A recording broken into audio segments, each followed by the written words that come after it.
হাসিনা খারাপ কিন্তু হাসিনার নীতি ভালো। আপনারা ইতিমধ্যে অবহিত হয়েছেন সংবাদ মাধ্যমে, এবং এইমাত্র বিরোধী দলীয় চিফ হুইপ যেটা বললেন তিনিও অনেকটা স্পষ্ট করেছেন। আজকে সকাল এবং বিকাল দুই দফায় সংসদ অধিবেশন অনুষ্ঠিত হয়েছে। দুই দফায় এমন কিছু বিল সংসদের সামনে এসেছিল, কিছু বিলে আমাদের কোনো আপত্তি ছিল না। আমরা মনে করি যে এইগুলা জনস্বার্থে প্রয়োজন। সেই বিলগুলোতে আমরা সম্মত হয়েছি এবং সর্বসম্মতিক্রমে সেইটা পাশ হয়েছে। আবার কিছু বিল সংসদে উত্থাপন করা হয়েছিল, যে এই বিলগুলোর মাধ্যমে সুস্পষ্টভাবে জনগণের অধিকার হরণ, সুপ্রিম কোর্টের এখতিয়ার কেড়ে নেওয়া এবং নির্বাচনী ব্যবস্থাকে ধ্বংস করার পায়তারা ছিল। আমরা সেই বিলগুলোতে আপত্তি উত্থাপন করেছিলাম। আমাদের আপত্তিতে আমাদেরকে সুযোগ দেওয়া হয়েছিল প্রথমে 2 মিনিট। আমরা প্রতিবাদ করে বললাম যে 2 মিনিটে তো কোনো বক্তব্য উপস্থাপন করা সম্ভব নয়। তখন স্পিকার মহোদয় প্রথম বক্তাকে 3 দফায় বাড়িয়ে 6 মিনিট দিলেন, যেটা ছিল আসলেই আমাদের উপর একটা কি বলবো, অবিচার কথাটা বলা ঠিক হয় না, তবে সুবিচার হয়নি। তারপরে আমরা দাঁড়িয়ে দেখলাম যে সংশ্লিষ্ট মন্ত্রী, তার কোনো সময়ের লিমিট নাই, দীর্ঘ সময় ধরে প্রাসঙ্গিক অপ্রাসঙ্গিক অনেক কথাই তিনি বললেন। আমরা তখন বললাম যে আমরা মাননীয় স্পিকারের কাছে আমরা সুবিচার আশা করি। একজনকে আনলিমিটেড টাইম পারমিট করা হচ্ছে, আর আরেকজনকে 2 মিনিট দেওয়া হচ্ছে। মাননীয় স্পিকার, আমরা প্রস্তাব দিচ্ছি উভয়কেই পর্যাপ্ত সময় দেওয়া হোক। হ্যাঁ, সময় বাড়ানো হয়েছে, কিন্তু বিরোধী দলের জন্য সময় বেঁধে দেওয়া হয়েছে। 10 মিনিটের বেশি কথা বলতে পারবেন না। মন্ত্রীরা যখন দাঁড়িয়েছেন তাদের জন্য সময়ের কোনো লিমিট ছিল না, তারা আনলিমিটেড কথা বলেছেন। এই রকম ভারসাম্যহীনভাবে আজকে আমাদেরকে দিনটা অতিক্রম করতে হয়েছে। আমরা জনস্বার্থে আমরা সুস্পষ্টভাবে আমাদের আপত্তি জানিয়েছি যে আমরা বিচার বিভাগকে স্বাধীন হিসাবে দেখতে চাই, আর সেই বিচার বিভাগের স্বাধীনতার জন্য বিচারক নিয়োগ এবং স্বাধীন সচিবালয় বিচার বিভাগের কায়েম অতি জরুরি, যা ইতিমধ্যে একটি রায়ের মাধ্যমেও গতকাল এটা জনগণের সামনে এসেছে। আমরা বলেছি সংবিধান এবং সর্বশেষ রায় এই দুইটাই বলে দিচ্ছে যে এই দুই জায়গায় হাত দেওয়া সঙ্গত নয়, এটি অন্যায়, এটি বিচার বিভাগের উপরে নির্লজ্জ হস্তক্ষেপের সামিল। সুতরাং এখানেও আমরা ডিফার করেছি। এরপরে বিচারক নিয়োগের ক্ষেত্রে কথা এসেছে, তারাই যুক্তি দিতে গিয়ে প্রমাণ করেছেন যে অতীতে দলীয় বিবেচনায় যে সমস্ত বিচারপতিদেরকে নিয়োগ করা হয়েছিল তাদের হাতেই বিচারপতি খায়রুল হকের জন্ম হয়েছে, বিচারপতি মানিকের জন্ম হয়েছে এবং শপথবদ্ধ রাজনীতিবিদ জনাব এনায়েত রহিমের জন্ম হয়েছে। তারা এটা স্বীকার করেছেন। আমরা সেই জায়গাটাই ফোকাস করেছিলাম যে বিচার বিভাগের নিয়োগ যদি নির্বাহী বিভাগের কর্তৃত্বের ভিতরে থাকে তাহলে বিচার বিভাগে এই ধরনের দুর্ঘটনা ঘটতেই থাকবে এবং জনগণ ন্যায় বিচার থেকে বঞ্চিত হবেন। কাজেই আমরা চাই না যে এখানে নির্বাহী বিভাগের কোনো কর্তৃত্ব থাকুক। ইন্টারিম গভর্নমেন্ট যে অধ্যাদেশ জারি করেছিল সেখানে কার্যত নির্বাহী বিভাগের কোনো প্রভাব ছিল না। তারা আগেরটাই ফিরে গিয়ে তারা প্রমাণ করলেন হাসিনা খারাপ কিন্তু হাসিনার নীতি ভালো। আমরা সেম বলতে বাধ্য হয়েছি। এটা কখনো হতে পারে না।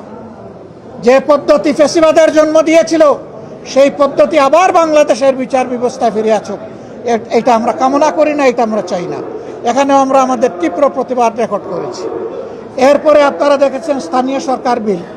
স্থানীয় সরকারের 4টা বিল ছিল, জেলা পরিষদ, উপজেলা পরিষদ, সিটি কর্পোরেশন এবং পৌরসভা।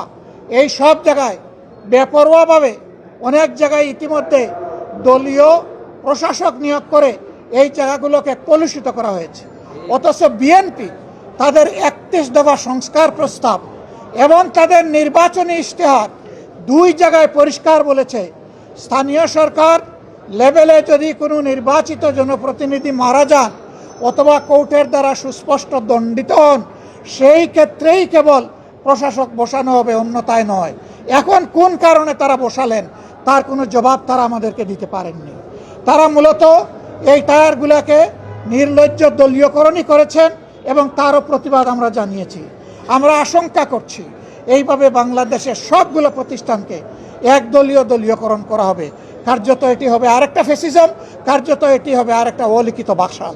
আমরা সেই বাকশালও চাই না, আমরা সেই ফ্যাসিজমও চাই না।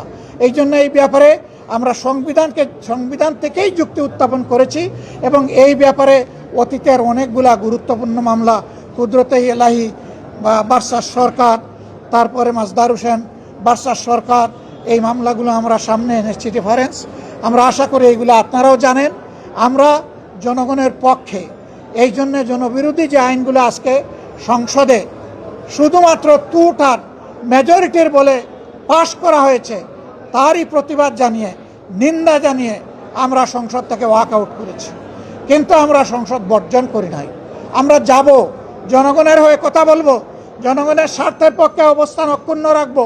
জনগণের স্বার্থের বিপক্ষে কিছু হলে আমাদের কণ্ঠ আবারও গর্জন করে উঠবে জনগণের অধিকারের পক্ষে ইনশাআল্লাহ তাআলা রাজিম।